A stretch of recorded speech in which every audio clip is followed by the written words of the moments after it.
Welcome back all of you to our channel physics tech by IITian. यहाँ पर हम आपको फिजिक्स और मैथमेटिक्स के वीडियोस प्रोवाइड करा रहे हैं ताकि आपको एग्जाम में और कॉम्पिटिटिव एग्जाम में जो जिसकी भी आप तैयारी कर रहे हैं वहां पे आपको काफी हेल्प मिल सके। और इसी सीरीज में आज हम अगला लेक्चर लेकर के आए हैं जो हमारा टॉपिक चल रहा है लिमिट। लिमिट पे ऑलरेडी हमने 3 लेक्चर ले लिया है, तो आज हमारा अगला लेक्चर है। तो लिमिट्स को हमने बेसिक से स्टार्ट किया था और धीरे धीरे अब उसको हायर लेवल पर लेकर के आ रहे हैं। तो अभी तक हमने क्या पढ़ा है, लिमिट का बेसिक क्या होता है, उसके जो इनडिटरमिनेट फॉर्म होते हैं वो हमने पढ़ लिया है। तो उसमें जो सबसे पहला फॉर्म है इनडिटरमिनेट का 0/0 फॉर्म, उसको सॉल्व करने के हम तरह तरह के टेक्निक अभी पढ़ रहे हैं, जिसमें हमने 2 मेथड पढ़ लिया है, एक तो फैक्टराइजेशन, दूसरा रेशनलाइजेशन। तो आज हम कुछ फंडामेंटल थ्योरम पढ़ने वाले हैं जो लिमिट में बेसिकली आपको यूज करना है। तो उस थ्योरम को पढ़ेंगे और अगर हमारे पास थोड़ा टाइम बचा तो हम आगे अगला टेक्निक उसका वो भी जरूर आज पढ़ने की कोशिश करेंगे कि आज उसको खत्म हो जाए। तो अभी हम सबसे पहले आते हैं फंडामेंटल थ्योरम पे।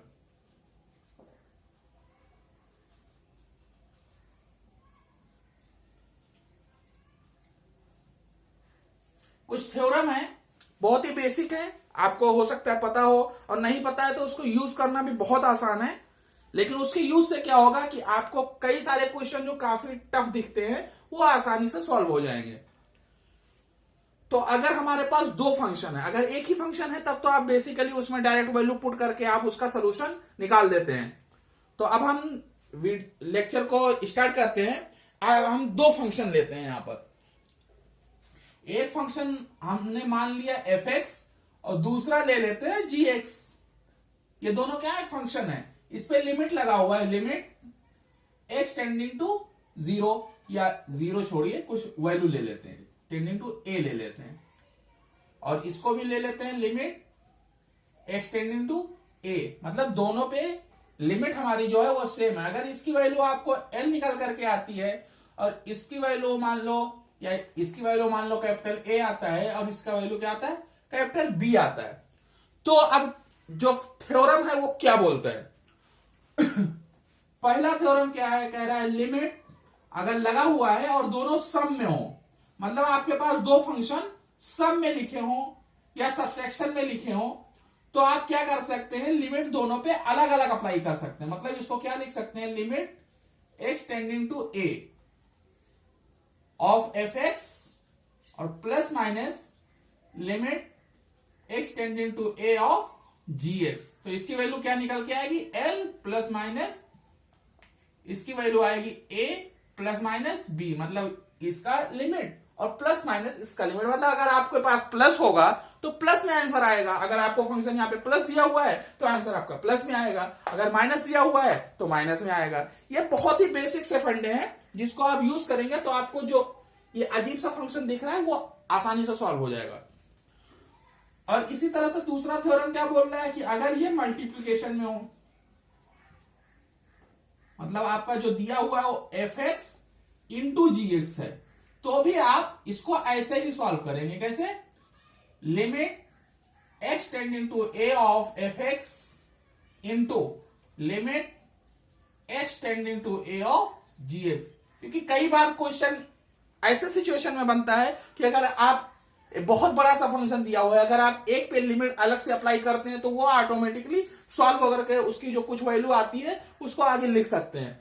तो ऐसे केसेस में आप इन थ्योरम्स को यूज करेंगे तो आपको वो क्वेश्चन बहुत ही आसानी से और बहुत ही जल्दी सॉल्व हो जाएंगे और आपको बड़ा सा फंक्शन बार बार लिखना नहीं पड़ेगा। इसके लिए ही ऐसा थ्योरम बनाए गए हैं और आप अगर इसको यूज करके देखेंगे तो देखेंगे कि ये 100% ट्रू है। तीसरा क्या बोल रहा है, अगर ये डिवीजन में हो, मतलब fx अपॉन gx लिखा हो, तो भी आप कुछ नहीं करना है। आपको यही करना है कि पहले आप लिमिट अप्लाई कर लें न्यूमरेटर में और फिर लिमिट अप्लाई कर लें डिनोमिनेटर में। बहुत ही बेसिक से थ्योरम है, आप इनको ध्यान में रखिए। अगला थ्योरम क्या बोल रहा है, अगर इसमें कोई कांस्टेंट का मल्टीप्लिकेशन हो तो क्या करेंगे, के क्या है, कोई एक कांस्टेंट है, तो सिंपली क्या करना है आपको, के बाहर ले लेना है और फंक्शन पर लिमिट अप्लाई कर देना है। बस आप इन थ्योरम को ध्यान में रखेंगे तो आपके क्वेश्चन बड़ी आसानी से सॉल्व हो जाएंगे।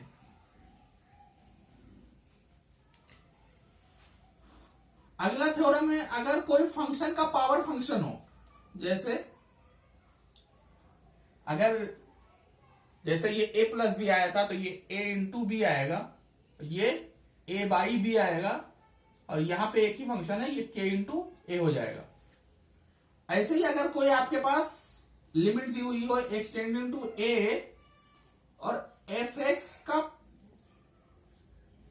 का पावर gx हो, तो ऐसे फंक्शन में क्या करेंगे कि लिमिट दोनों में अप्लाई होगा, limit x tending to a of fx और इसके पावर में limit x tending to a of gx, तो इसका आंसर क्या निकल के क्या आ जाएगा, a to the power b। इस तरह से इसका आंसर निकल करके आएगा। तो उम्मीद है कि आपको ये जो थ्योरम है ये समझ में आ गए होंगे। कुछ नहीं करना है, बेसिक से फंडे हैं और आपको इनको ध्यान में रखना है। अब अगर एक थ्योरम और मैं आपको बताते चलूं कि अगर फंक्शन के अंदर कोई फंक्शन हो तो क्या करेंगे।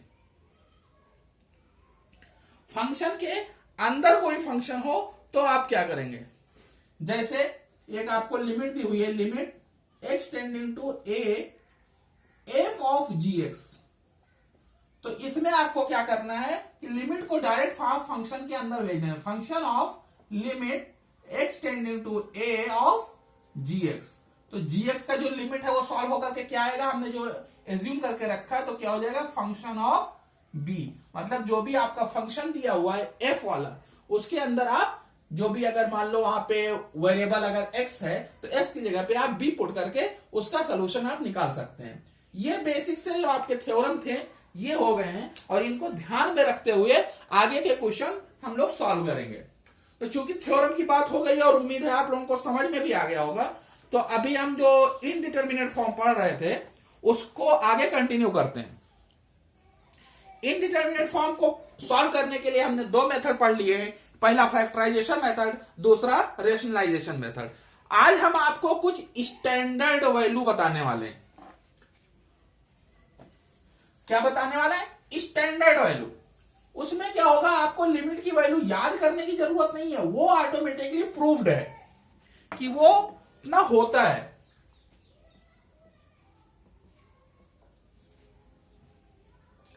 क्या पढ़ने वाले हैं हम लोग, स्टैंडर्ड वैल्यू। कई सारे स्टैंडर्ड वैल्यू हैं, मैं आपको एक के बाद एक बताता चलूंगा और आप उसको याद कर लेंगे। पहला है आपका लिमिट, अगर x टेंडिंग टू 0 है तो साइन x अपॉन x, ऐसे सॉल्व करेंगे तो क्या बनेगा, साइन x अपॉन x अगर हम सॉल्व करने जाएंगे तो साइन 0 हो गया और नीचे 0 रखेंगे तो 0 हो गया। लेकिन ये 0/0 फॉर्म जो है इसका स्टैंडर्ड वैल्यू क्या है, 1। इसको आप अगर ग्राफिकली सॉल्व करेंगे तो बड़ी ही आसानी से इसको समझ सकते हैं। बिल्कुल सेम टू सेम जैसे साइन का है, ऐसा केस और किस में बन सकता है, tan में, क्योंकि tan 0 भी 0 होता है, तो tan x अपॉन x भी क्या होगा, 1।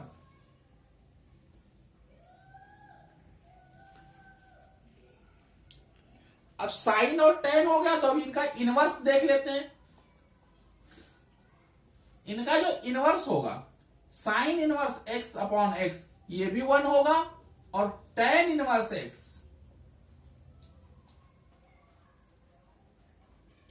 tan inverse x upon x जो होगा ये भी 1 होगा। तो ये बहुत ही बेसिक से वैल्यू है। अब देखिए, एक याद करने पे आप 4 याद रख सकते हैं, क्योंकि साइन 0 अपॉन 0 ये फॉर्म है, इनडिटर्मिनेट फॉर्म है, इसी को सॉल्व करने की हम लोग यहां पे कोशिश कर रहे हैं। तो ये हमारी स्टैंडर्ड वैल्यू है, तो इनको आप याद रखेंगे। अगला जो हमारा है वो एक्सपोनेंशियल के लिए है, limit x tending to 0 e to the power x minus 1 upon x, ये क्या होगा? ऐसे आप रख के देखिए, x की जगह अगर आप 0 रखेंगे तो e टू द पावर 0, किसी का भी पावर 0 तो 1 हो जाएगा, तो 1 माइनस 1 0, और x की जगह 0 रखेंगे तो 0, 0 बाई 0 बन रहा है, लेकिन इसकी वैल्यू क्या होती है? 1।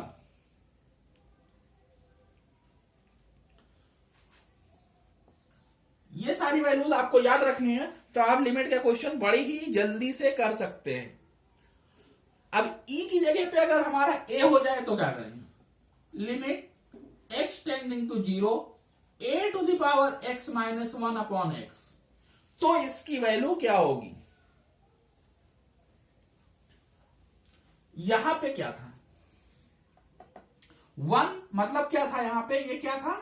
log e बेस e, मतलब इसका वैल्यू जो आता है e वाले का, वो एक्चुअली में ये आता है, लेकिन बेस और लॉग की वैल्यू अगर सेम होती है तो उसका वैल्यू 1 हो जाता है, तो इसीलिए वहां पे e लिखा 1 लिखा हुआ था, लेकिन यहां पर क्या होगा? ये क्या हो जाएगा? log बेस e का a, क्योंकि यहां पे a लिखा हुआ है। मतलब अगर आप इसको याद रखेंगे तो ये आपको याद रखने की जरूरत ही नहीं है। अगर a की जगह पे e हो गया तो यहां पे e आ जाएगा, और बेस और इसकी वैल्यू अगर सेम हो गई तो आंसर 1 आ जाता है। इसको हम log बेस e को हम लोग क्या लिखते हैं? ln। तो आप इसको ln भी बोल सकते हैं, log बेस e। ऐसे ही log में थोड़ी प्रॉब्लम आती है, इसलिए log में कई सारे स्टैंडर्ड वैल्यूज हैं।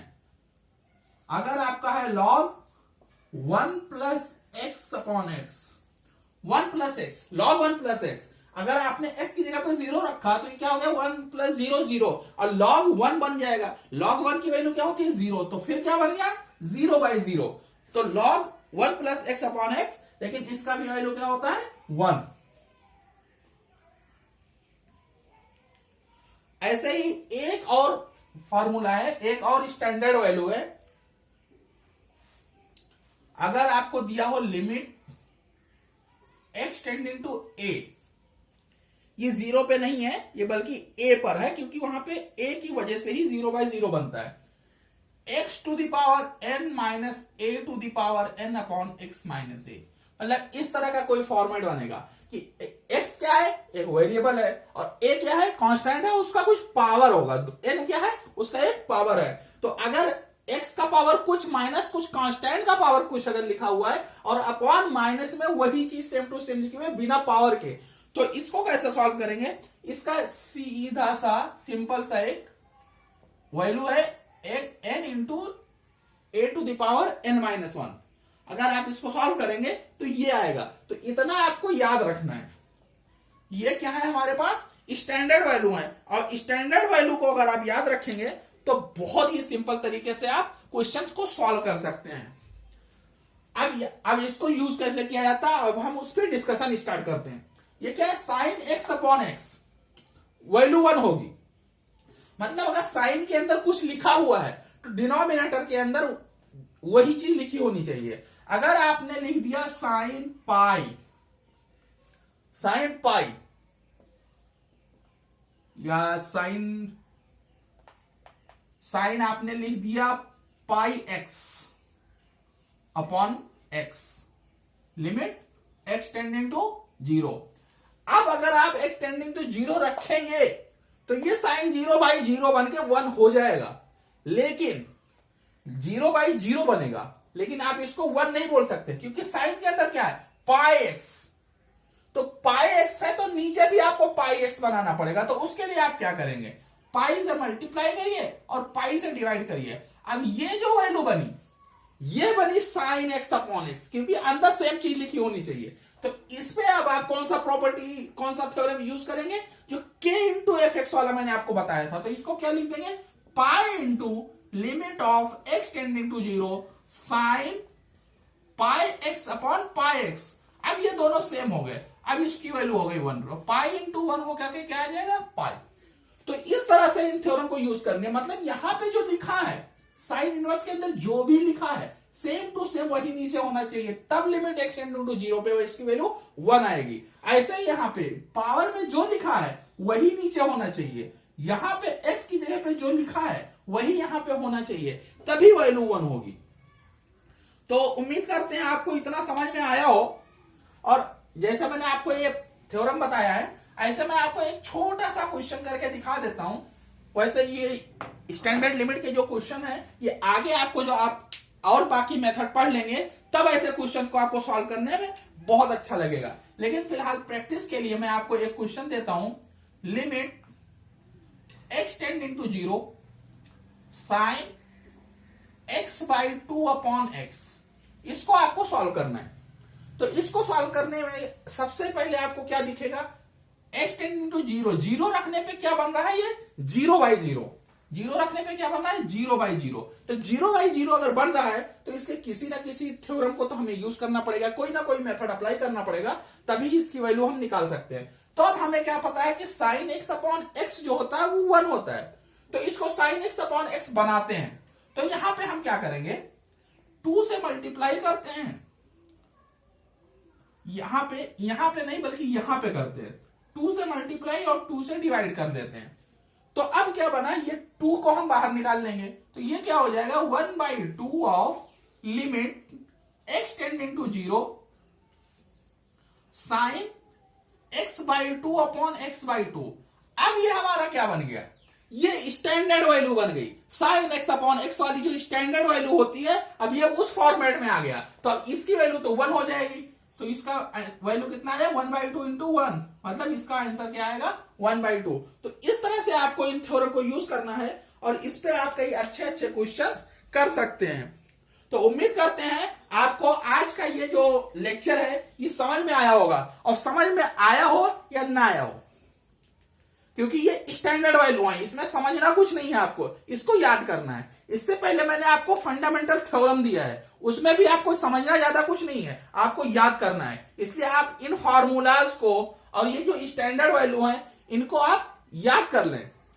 और हम अगले लेक्चर में सिर्फ क्वेश्चंस कराने वाले हैं, ताकि आपने अभी तक जो फैक्टराइजेशन पढ़ा, रेशनलाइजेशन पढ़ा, इन सब पे आपको क्वेश्चंस अभी तक मैंने कराए नहीं। एक आध क्वेश्चन ऐसे साथ में करा दिया होगा, जैसे यहां पे करा दिया है, लेकिन अगले लेक्चर में मैं आपको क्वेश्चंस कराने वाला हूं। तो अगले लेक्चर को आप लोग जरूर ध्यान से देखें, ताकि आपको जो मेथड हम पढ़ा रहे हैं उसको यूज करने का टेक्निक समझ में आ सके। क्योंकि पढ़ना अलग चीज है और जब आप प्रैक्टिस करेंगे तभी आपको उससे फायदा मिलेगा। तो इसी के साथ आज का लेक्चर एंड करते हैं। और जिन्होंने अभी तक हमारे चैनल को सब्सक्राइब नहीं किया है वो सब्सक्राइब कर लें। अगर वीडियो में आपको ये वैल्यूज समझ में आया हो, याद करने का टेक्निक और जो आसान सा टेक्निक है वो समझ में आया हो, तो वीडियो को लाइक करें और अपने दोस्तों के साथ शेयर करें। इसी के साथ आज का लेक्चर एंड करते हैं।